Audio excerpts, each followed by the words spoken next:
Okay, YouTube. Today on 116 Survival, I will be going over with you what I keep in my pack. Okay? Stay tuned. Okay, guys, I'm back. Let me just double check this here real quick, make sure we're recording.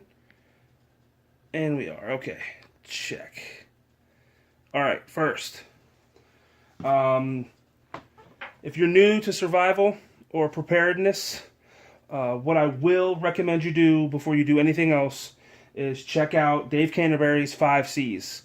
Now he has revised it, not revised it, but extended it rather to the 10 C's of survival. But 5 C's, we'll just stick to that. That's pretty much the foundation, what it's always been. Now, your 5 C's are cutting, container, cover, cutting, combustion, and cordage. Okay? You have those things, you pretty much have everything that you need. Or, I should say, if you have those things, you can pretty much improvise using those items to create other things that you also need, like a more long-term shelter, for instance. For that, you're going to need a heavier duty cutting tool. Now, this Corona right here is amazing. We'll get into that in a minute. Now, what I've chosen, okay, obviously the More Companion, okay. This is an excellent knife. Very, very sharp. Very reliable. And I don't care what anybody says. If you use a tool for what it's intended, it will last you. Okay, all these extreme tests that people do, it's just, you're pushing the limitations, and that's not what that particular product or whatever you're reviewing intensively is designed to do. But you can baton with this. You can baton small items with this. That'll be no problem at all. Now, I also have a neck knife. This is just a regular Cricut neck knife. Keep her very sharp.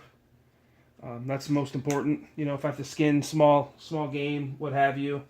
I also chose this Gerber survival knife simply because it is reliable. It is a strong blade. It's got combustion in it. And it has a way to sharpen it in the back of the blade. Okay? That's pretty important. And it has an emergency whistle, which is pretty important as well for signaling. Okay? I do have a lot of cordage. I do have a lot of redundancy. Okay? Remember, 2 is 1, 1 is none. Okay? That is also something that Dave Canterbury likes to say. It makes a lot of sense. This thing is just chocked full of stuff. Let's see. Maybe I'll just go over this separately here. This has a lot of cordage and stuff in it. Pretty much mainly the 5 C's that I have are pretty much encompassed here with some extras, okay? I have the Clean Canteen 64 ounce, okay? I got the Beast. I got the big one because you know what? Clean water is very important.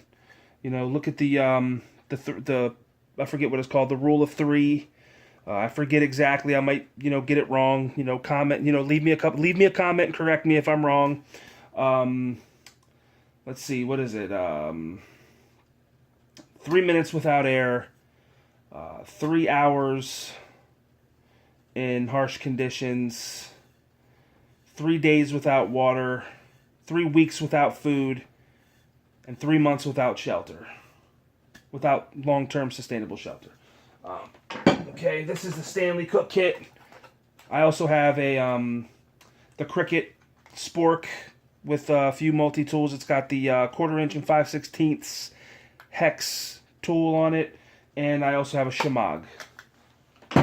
Okay, this green thing down here is my tarp, 10x14. It's not the best, but it was $6.99 for a 10x14 tarp, and that'll keep me and my family pretty dry until I can get something built. I do have a 5x7 ground tarp. This is actually a hiker tarp that you get at Walmart for like $10, I think. This I have planned to just, lay on the ground, to keep dry as a barrier. This is a pretty big space blanket. I also got this at Walmart. I think it's by UST. But it's pretty big. So this can also be used as shelter. Or once you set up your big tarp, okay, you could build your fire and then set this up in front of the fire to reflect the heat into your makeshift shelter. That's also a good idea. Now, I don't know what kind of pack that is. There's no tags on it. I'm guessing it's a knockoff. I got it at a yard sale for $5. So, and it's been serving my EDC purposes thus far. Also, I also keep a couple of maps. Okay, they're not topographical, but that will soon change. This is a map of the whole U.S. I have a map of the entire state of Pennsylvania. This is waterproof. You can write on it, leave notes, the whole 9 yards. And I also have a regular map of the eastern United States. Just in case there's areas I need to focus in on more. I have a couple of rain ponchos, a couple of chem lights. They're pretty important. Like I said, I have this Corona saw. This saw is just amazing. They don't call it the razor tooth saw for no reason, okay? It is $20 at Lowe's, okay? I mean, the cutting length of this thing is so much longer than the Baco Laplander. If you want to spend the money on the Baco and be able to cut less, you go right ahead. But I'm going to spend my $20 at Lowe's and get this Corona and be able to cut way more. So that's up to you. No diss or anything on the Baco. It's definitely a good saw. It definitely is. But I think this Corona is worth its weight in whatever situation it is. Okay, I got a couple random items of cordage here. I do have extra in this other Swiss bag that I keep in the bottom of my bag that I will review separately. But I have this survival bracelet. It's probably about 10 to 15 feet of cordage.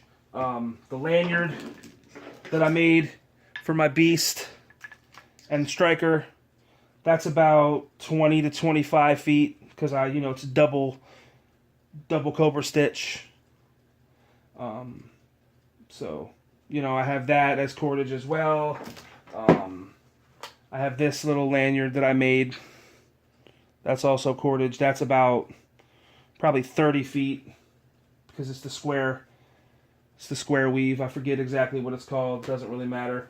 And then I just have this thick piece of rope here that I carry on the outside of my pack just to lash things to. I do have, this is sort of like my comfort kit. It's got all sorts of medicines in it, anti-diarrheal, Pepto-Bismol type medicines, sleep aids if you can't sleep, because getting your rest is important in a survival situation. That might seem contrary to what most people believe, because you need to stay alert. But I'll tell you what, if you're sleep deprived, you're not going to be of any use to yourself or anybody in your group.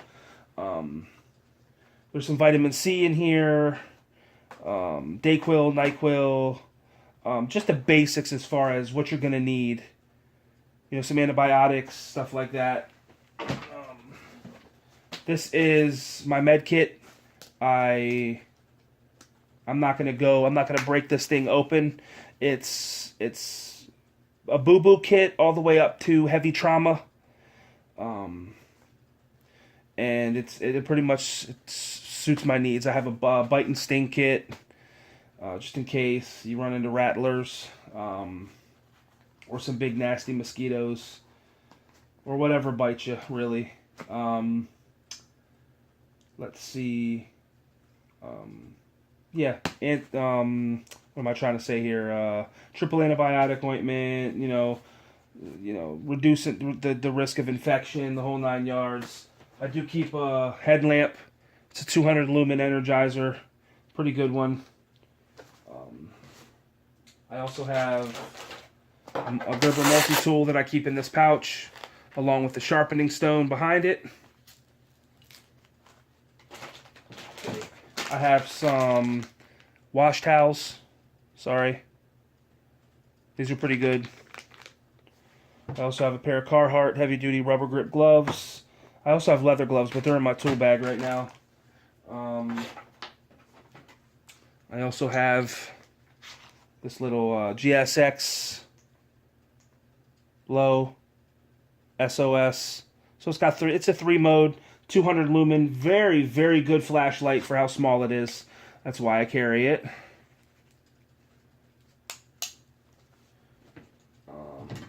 Okay, I have these bungee cord with the toggle balls, because you never know. I have a full face mask with just the top of your face opening there, because you never know when you're going to go stealth. You never know when you're going to need to go stealth. Sorry. This is the Bear Grylls extended survival kit.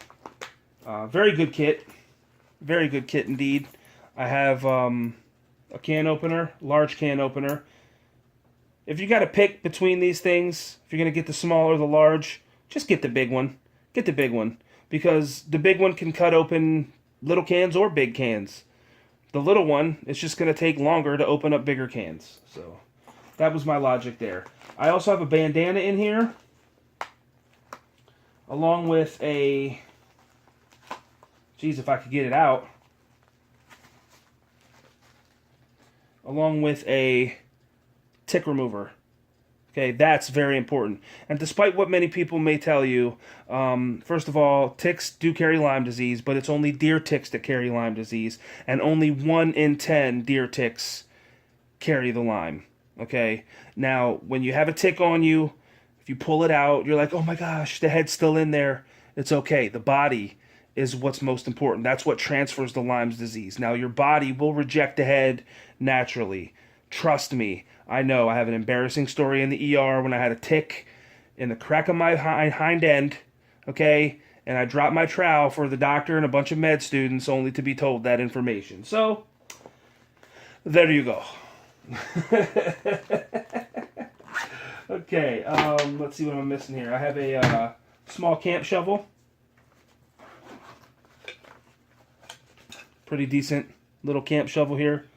It's pretty much all you need. I mean, I got it with the strict intended purpose of digging trowels to go you know what in. Let's see here. This is my fire kit. I will be reviewing this separately, so stay tuned for that. I also carry my Bible. That's very important to me as well. Remember, at 116 Survival, we believe the most important EDC item you can carry with you is the Lord. Remember His promises for your life. A little bit of bug spray for the family, you know. But, you know, there are natural ways of repelling insects. We won't get into that, though. I'm sure you all know. Just a small thing of granola, just for some protein, just in case. You know, because when things initially happen, okay, if something were to happen, whatever it would be, civil unrest, forget all that zombie stuff. That's just ridiculous. You know, civil unrest, you have a riot, any type of emergency situation where wherever you're at becomes unstable or unsafe in any way. Okay, and your main priority is to protect yourself and your family. Don't concentrate so much on food in your bag, because it's gonna weigh your bag down, and you're gonna get fatigued unless you train with it regularly. But there's other space in your pack that requires the space more than food does. I'm sorry. Some people will disagree with me on that, but initially you will have time to gather things as you go. You will. You definitely will. I know that.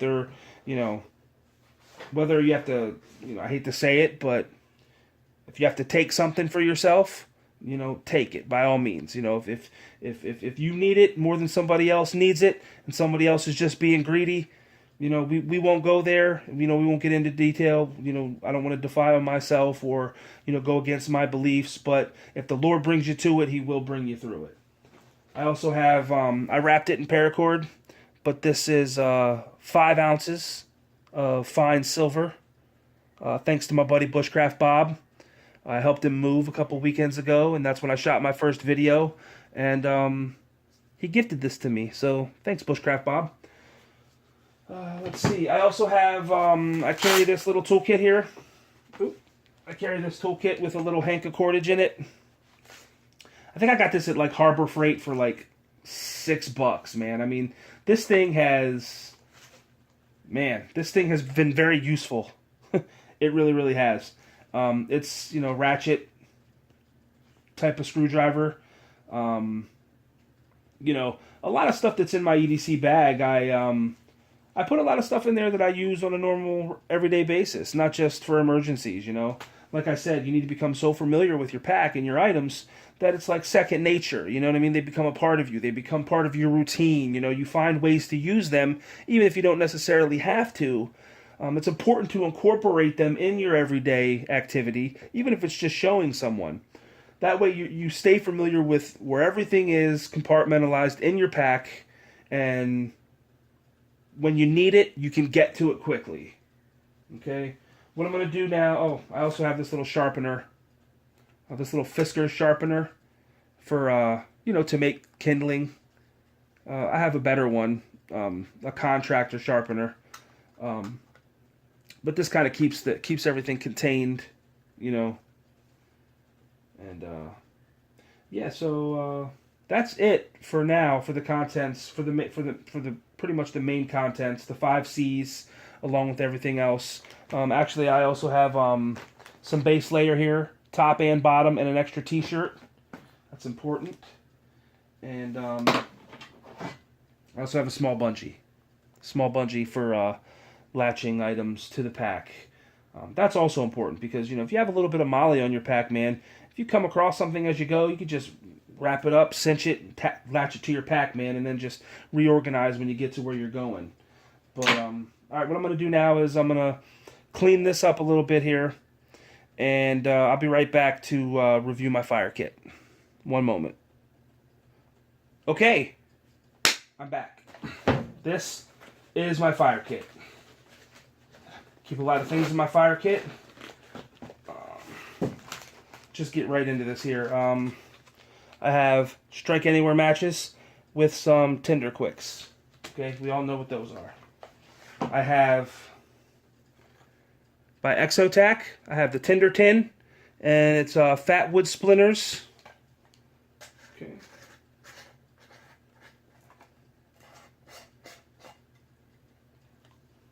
It's definitely some high quality fat wood. Okay. And also a good tin to make char cloth if you need to. Okay. Flint and steel.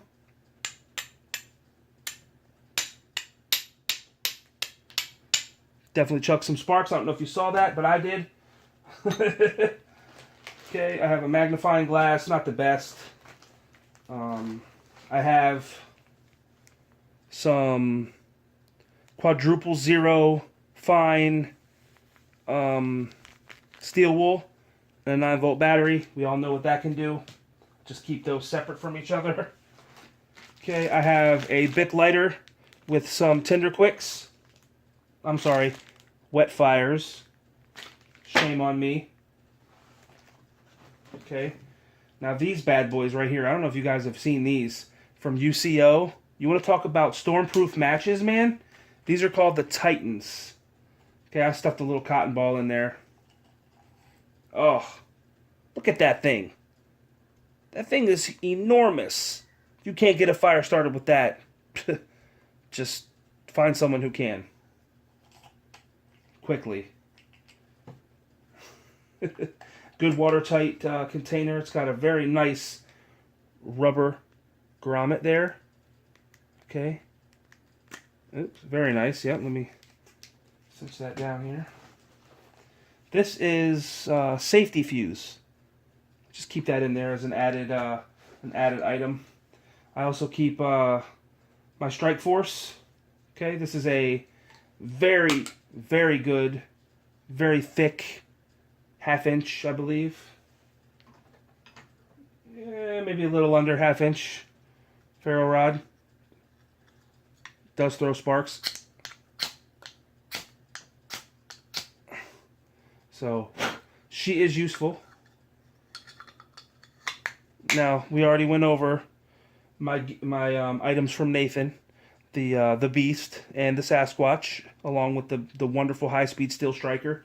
You know, in a long-term bug-out situation, that would be with me. These are homemade tinders that I made. I think it was, I forget his name, forgive me, Black Scout Survival. He said something about making these. They're cotton balls soaked in Vaseline, wrapped in these, wrapped in tin foil. Okay, now what you would do, okay, you would cut an X in these, okay, and you would fluff up a little bit of the cotton, okay, and you'd hit it with your ferro rod. And these things, believe it or not, burn for like a 1/2 hour, at least. Some more, some less, but on average, a 1/2 hour. I will demonstrate that later on at some point. But that's that. I also keep a roll of camp toilet paper and 2 emergency candles. Because essentially, if you have to use your lighter for anything, the smart thing to do is use your lighter to light a candle and then use the candle for a more sustainable flame. Because you don't want to waste your lighter. Okay. And I also have 2 road flares, 2 emergency road flares. And again, if you can't start a fire with one of these, find someone who can. That's pretty much it. And some cordage. So that's pretty much it. That's my fire kit. I do need to add char cloth, which I will do. I carry around this cotton rag. I'm just waiting. Next fire I make out back, man. Char cloth it is. I'll shoot a video on that as well. But that's my fire kit, guys. I'm going to pause this for a second, get this cleaned up, and then I'll show you the other kit. Okay, guys, I'm back. Just ignore the items that you've already seen here. This is a Swiss gear bag with a shoulder strap. Okay, all these items here I keep in this bag in case I have to drop everything else and just take one thing. Everything pretty much is in here. Now, mind you, I forgot to show you this, but this is what I wear around my neck at all times. It's a little Coughlin ferro rod, a stick of fat wood, a scraper for the fat wood, which is actually the original striker for the Coughlin, but I didn't like it, and one of these Blue Hawk pruning sharpeners with the carbide tip. I use that as my striker. It throws way better sparks. So let me just get that out of the way. I just want you to know that I have that around my neck at all times. Okay, going over the items in this kit. Obviously cordage, okay? More cutting. I have a knockoff Swiss Army knife. I have this Gerber Tonto with the serrations. Very good knife right here. Okay. And I also have this Camillus with the razor blade replacement blades. This is a very good knife. Okay. Okay. I also have Gorilla Tape. Okay. I have some water filtration tablets, some hemostats. I carry quick cut kit styptic swabs, okay, to stop bleeding. Signal mirror, of course. A good compass. Okay. Mini Sawyer, water filtration. I won't really go into detail. Everybody knows what this is. If you don't, Google it. Mini Sawyer. We're talking 100,000 gallons from any freshwater source with the back flush, and then you can filter another 100,000 gallons. It's a no-brainer for $20 at Walmart. Get yourself one. Many hanks of cordage here. This is the heavy duty. 550 paracord. These two are the sort of level below the heavy duty for paracord. And I also have, I think this is 60 pound bank line. Can't go wrong with that. I also have a couple of some suburban implements. I have a iFrog's charging bank. This will charge most smartphones up to 3 times. It'll charge a tablet twice. It's got 2 ports. It can charge 2 devices at once. It's got a little button you push to show how charged it is. You hit it again, it goes off. I also have a portable charger or a USB cable for that. Bandana, bug nets for your heads, and a fishing kit that I made. This is I have the fishing line wrapped around the outside for reeling in and casting. It's got a lot of cool items in here. I know it's big, but it's good for me. And then of course a yo-yo. Everybody knows what that is. If you don't, Google it. I have a bandana, and I have a mini sewing kit. Okay, last but not least, brass knuckle belt buckle. Tip, keep that on there. It's still considered a belt buckle. You take that off, you're getting a felony. Just so you know. But either or. You got to protect yourself and your family. So, like I said, I know a lot of this, there's a lot of cutting implements, a lot of redundancy, and that's okay. You want things that have multiple uses. Okay, you don't want to just carry something in your pack that's going to have one use and one use only. Okay, you want to have something that is going to have multiple uses. It's going to increase your comfortability, not your stress level. Okay, and that's what's most important. But that pretty much does it, guys. I know this is a lengthy one. I appreciate you checking out all my stuff. Hopefully, maybe it gave you some ideas. Any comments or suggestions are welcome in the comment section. If you like what you see or saw, like, share, and subscribe. Until next time, be well and God bless. Thank you.